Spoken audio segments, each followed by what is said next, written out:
दोनों भाई हैं ये लड़के।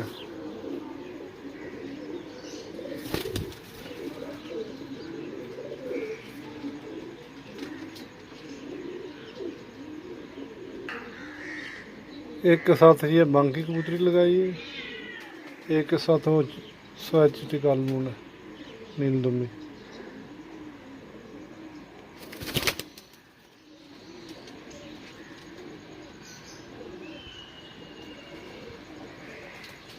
एक ये जोड़ा है, एक ये वाला जोड़ा।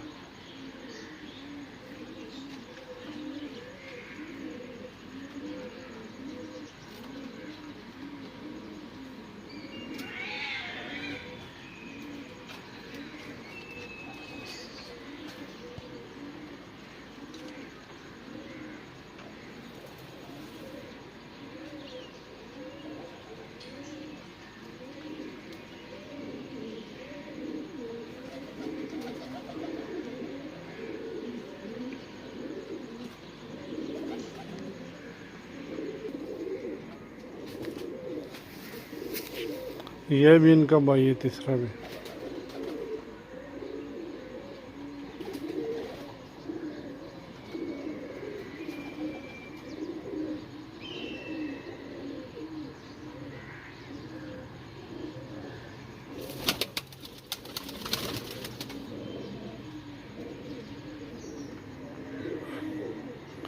ये मादी गोल्डन है, ये भी जो एंड में दिखाया लाखा उसके साथ लगाई है।